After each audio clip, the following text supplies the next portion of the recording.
TV18.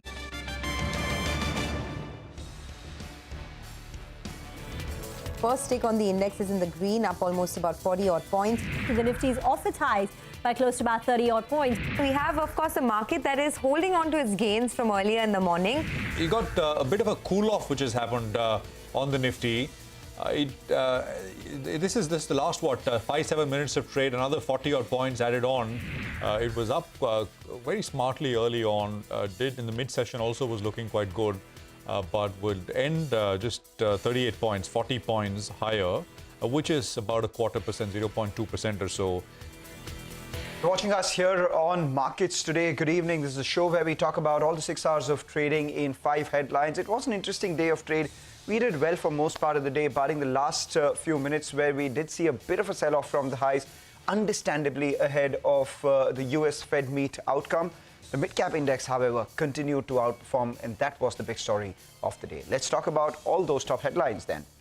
Stock markets tread with caution across the world ahead of the US Fed rate's decision. Sensex and the Nifty ends with minor gains. Banks lead from the front, with that index posting a record close for second day in a row to rise above that 44,000 mark, and mid-caps outperform benchmarks while IT stocks rise, tracking the gains on the Nasdaq.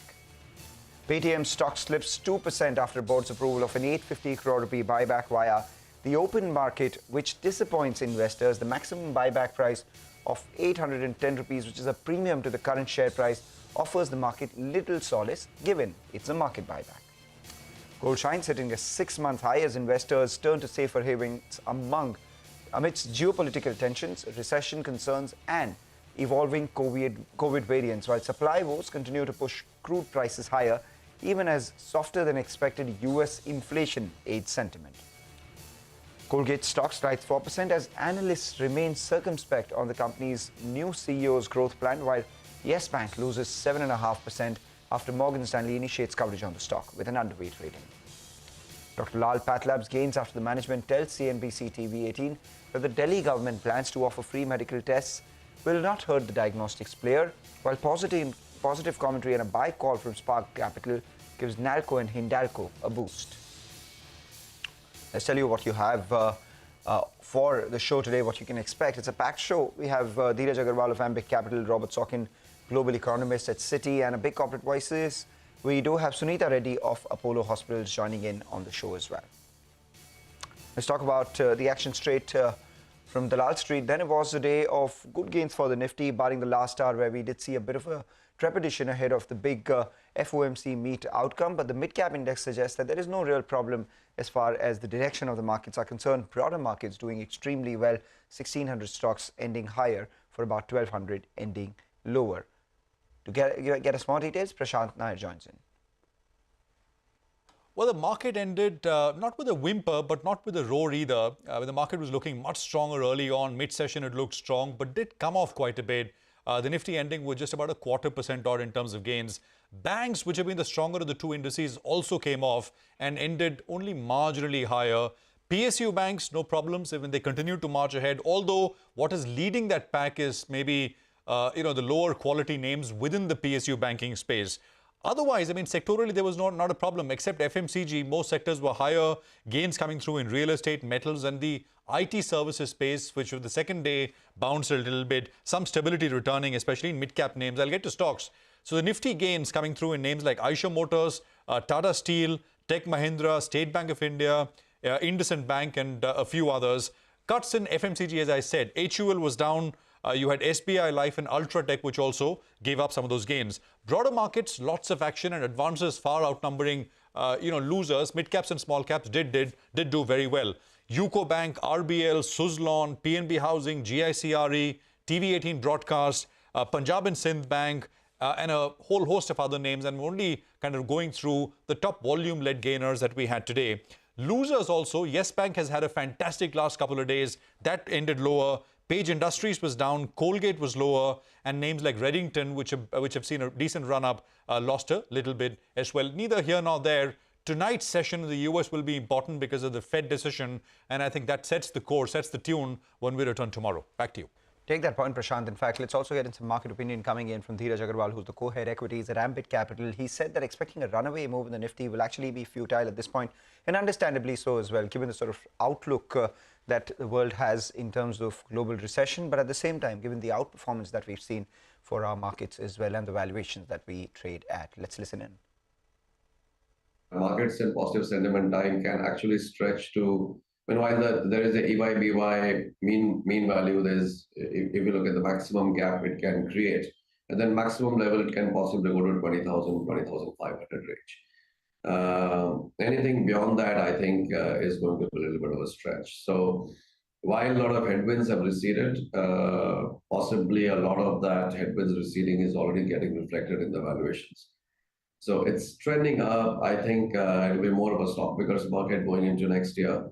Expecting a runaway Nifty is going to be a little bit of an over-optimism. They're very positive in India. They're very positive in Indian economy, Indian markets over the next 5 years, but they find hard to pick stock ideas. So that's a very interesting paradox. You like the markets, but you're not able to convince yourself to buy individual names in the market. So that obviously tells you that it's not the structural outlook, it's not the fundamental outlook, but it's the valuation of the price, which is a little bit of a deterrent at this point. China, people are looking at, China is a strange case. Everybody wants to go there and everybody's scared to go there. So I think the few bolder investors have made a move towards China. But the recent memory of what happened in China and what happened in some of the other emerging markets.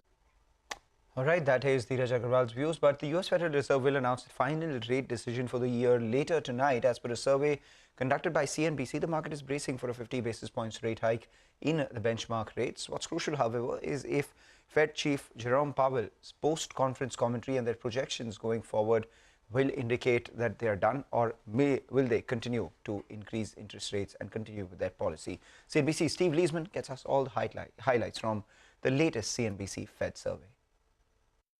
The Fed is seen hiking 50 basis points at the meeting this week and adding another 75 next year, and causing what 2/3 of the respondents to the CNBC Fed survey believe will be a recession. But there is a small contingent, we'll look at that in a second, that's optimistic a contraction of the economy can be avoided. Here are what we call the Fed expectations. 50 this week. The new rate is going to be 4.25 to 4.5. The peak rate is seen at 5.15. That's higher than the Fed funds futures market. So this group of 34 folks think they're going to be a more aggressive Fed. The final hike comes in April, and then the Fed cruises at that speed, at that rate for 9 months. Here's the outlook from this group. 388 now goes to 438. That's between 4.25 and 4.5. 5.15 is the peak rate, and then some adjusting going on towards the end of the year, and maybe some rate cuts through 2024, ending at 380 for December 2024. Here's the recession outlook. 61% think there's going to be a recession in the next year. The average start date is in June of 2023. That is, by the way, 2 months later than the prior survey, and we've seen that in some of the Wall Street forecasts, pushing it down the road. Average length is a pretty long one, 15 months, with 67% believing it will be moderate, and about 33% think it's going to be mild. Here's the GDP outlook, and you can see 2 quarters of negative growth built in Q2 and Q3 of next year. Again, that's a quarter later for the 2 negative quarters there. But here's a little bit of optimism here. Does the Fed tighten too much, we ask, and cause a recession? That's 59%. That's down from 71%. Is it just right? And there's that contingent of optimists right there. 24% think the Fed gets it just right. That's up from 9%. It had been higher in the past. And does the Fed tighten too little and not get inflation under control? 15% down from 20. So a little bit more optimism in there. Recession, though, remains the base case for most of the 34 respondents. All right, we take that point, Steve. Thanks a lot for that. Robert Sokin, who's the global economist at Citi, also said that it's too soon to say if Fed will actually begin to pause rate hikes. Let's take a look.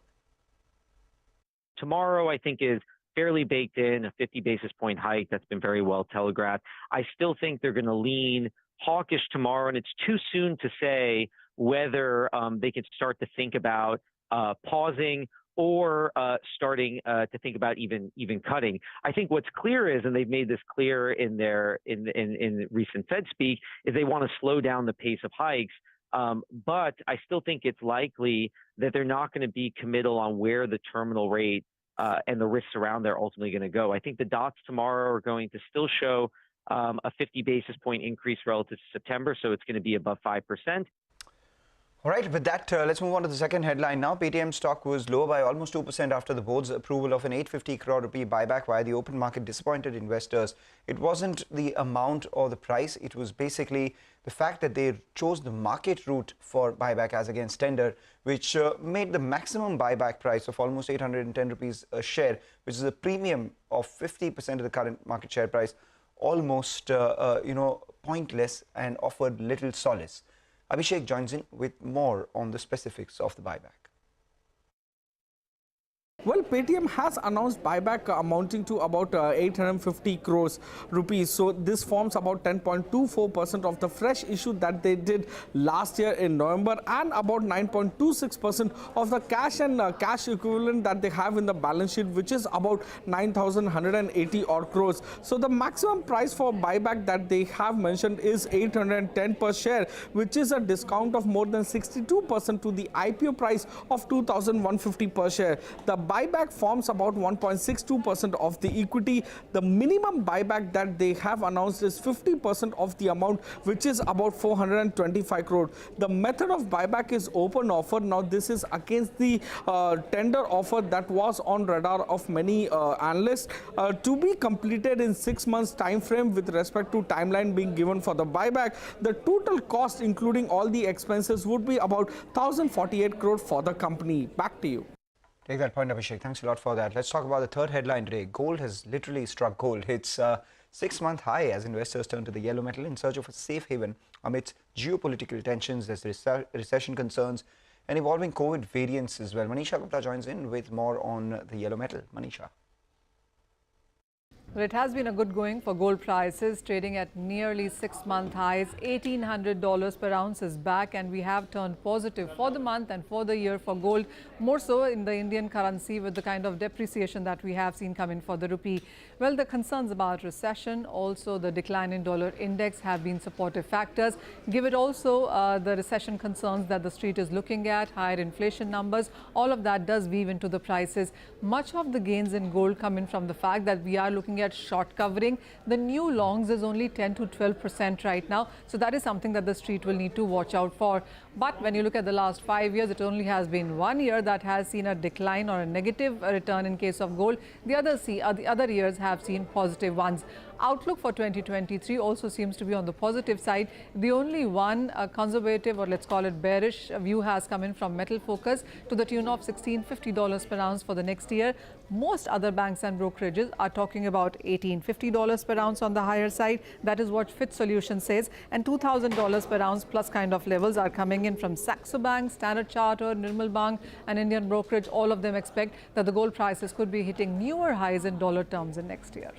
All right, new highs in dollar terms over the next year will be interesting to see. But Manisha, hang in there. Crude prices, they continue to rise as well. And this after the news that the Canada-US Keystone pipeline leak and the closure will disrupt supply for weeks. This even as softer than expected US inflation aid sentiment. $80 is back on Brent crude oil prices, and we have seen nearly 6% of gains happen in this week after 10% of a decline in the previous week. So much of ground clearly has been taken again. The support comes in from the fact that the Keystone pipeline, which runs from Canada to the refiners in US, is shut and could be shut for some weeks, is what is adding premium to prices. Add to that the fact that while there are supply disruptions, you could be looking at Chinese market reopening. The month of November has seen crude oil imports by nearly to the tune of 11%. So that clearly has been supportive. And then it is also about the decline in dollar index back below 105. We have seen the dollar index decline by nearly 8% since the month of October. And the baking in of the event that the US Fed rate hike could be about 50 basis points also seems to be supporting the crude oil prices. Markets do believe that as we go ahead, there are underinvestments in crude, but the demand hasn't peaked out yet, and that in 2023 and 24 will continue to support the crude oil prices. All right, Manisha, thanks a lot for that. Let's take a short break now, but you stay tuned. We'll be back in a jiffy. with all the other headlines.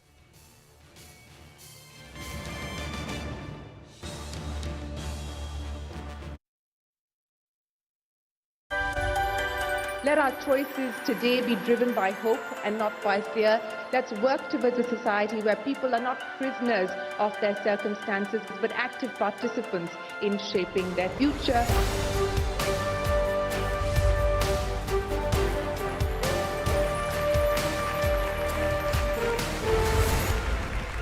This is my time to shine, taking back all that's mine. This is my time.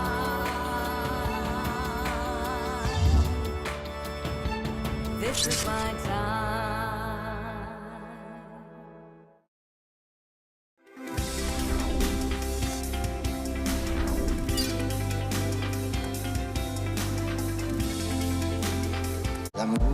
Hey Rahul, what's up? Hey, kicked about our first date? Of course. Benefits up to rupees 30,000 only at the Citroën C3 Carnival. Book today. अगर तू health insurance नहीं लेगा तो hospital का लंबा bill तू अपनी जेब से भरेगा। 1 करोड़ का हेल्थ इंश्योरेंस सिर्फ 390 रुपए महीने से शुरू। पॉलिसी बाजार। Magnificent picture, magnificent sound, magnificent experience. Magnifique. High performance TVs by iWa Japan. Now in India.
Advance Holding Limited, a globally diversified financial services company with offices in 6 countries, launches its IPO comprising of fresh equity and offer for sale. Public issue opens on 12 December 2022. Public issue closes on 15 December 2022. For risk factors and other details, refer to the RHP. Available on the websites of the company, SEBI and the BRLM.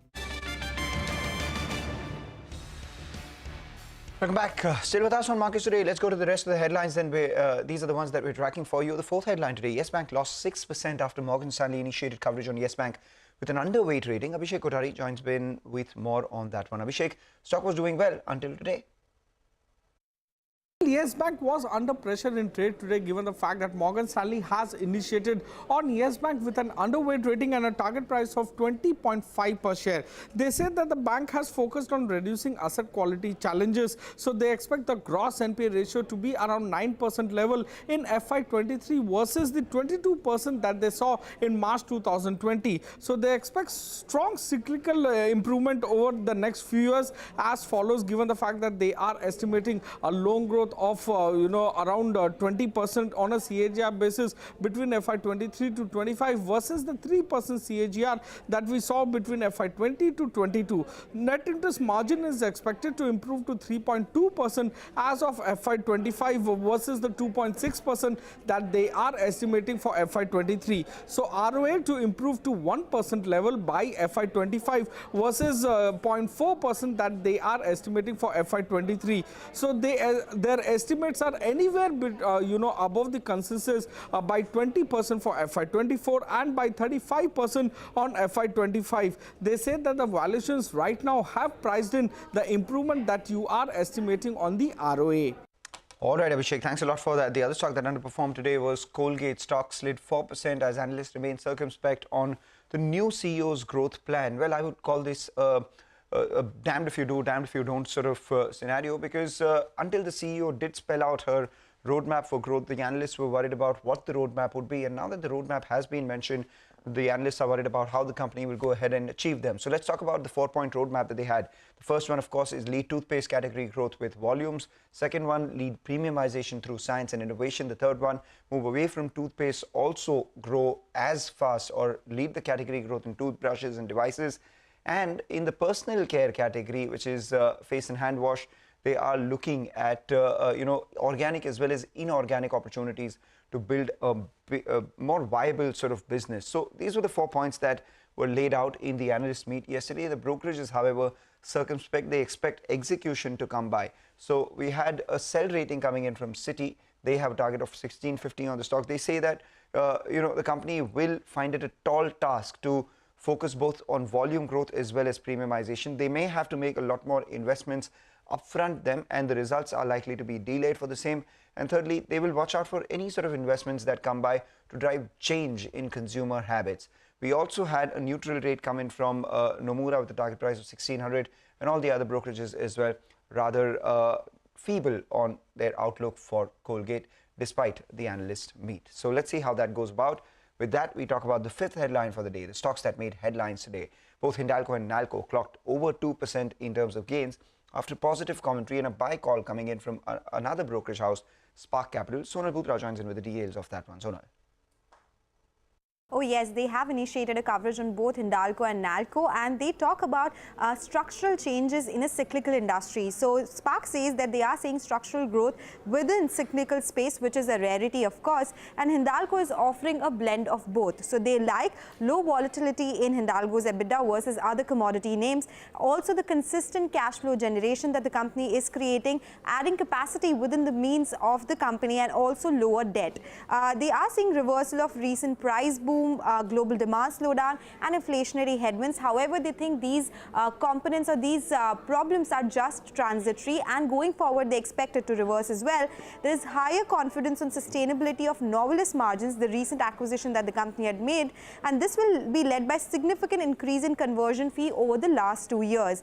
Hindalco expansion plans, though sizable, unlikely to impact any of their leverage profile, and that is a big positive. They expect meaningful earnings expansion post completion of projects in calendar year 26. So that's when they expect these acquisitions to start contributing to their overall profile. LME prices are likely to remain elevated, led by limited global capacity addition, and that is something that makes them positive also in the aluminium space. They initiate coverage on Hindalco with a buy rating and target price at 560, and Nalco with a buy rating and target price at 90, on the back of which these two stocks are doing well in trade today. Take that point. Thanks a lot for that. And Dr. Lal Path Labs was the other stock that gained after yesterday's decline, as the management joined us here on CNBC-TV18 and said that the Delhi government's plans to actually offer free medical services, free medical tests, which were 200, 250 earlier, which have been increased to 400, 450, will actually not hurt the diagnostics players. And that's primarily because the clientele for the same are different. Dr. Arvind Lal says that diagnostic players will in fact benefit from this move, as people will look for more specialized tests after the initial tests that have come in from the Delhi government itself. Let's hear him out. In the Constitution of India, it is written very clearly that every citizen of India shall be given free, high-quality treatment and diagnostics, if you add that, for all times to come. So I'm really happy that some government is doing it, and it's not that they were not doing it earlier. They were already having about 200, 250 odd tests. They've only increased the test menu to 400. So the impact on us will be minimal because we cater to a different segment of the society. We will also greatly benefit from this because somebody is now putting its eyes on testing. And if you remember, even during COVID time, what was the policy of the government?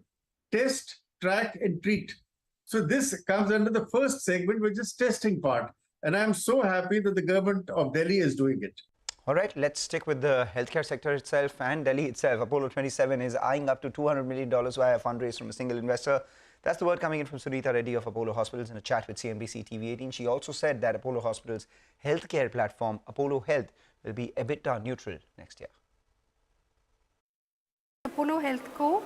will become EBITDA neutral next year. We looked at GMV and it's grown tremendously. We currently will close the year with 1,500 crores of GMV. Maximum 200. but not really required 200. And how much would you be willing to dilute? Maximum, I would say 20%. But since we're not looking at 200 million, it could be less. Okay.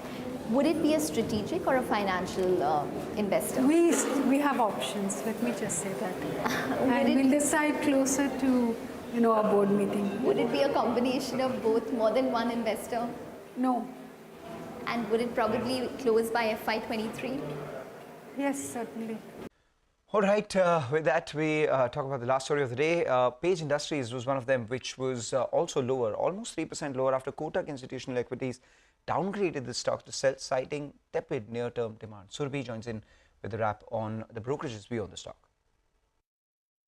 Hi, thanks for that. So Kotak Institutional met with Page Industries yesterday, and here are some key takeaways. They expect the growth for the second half will decline, and that's because according to them, the customers will defer purchases due to inflationary pressures. Raw material prices have corrected by 20 to 25% from their peak levels, but the company is still sitting on high cost inventory, which will take another 1 to 2 quarters to unwind. So gross margins will see an uptick only from Q1 of FY24.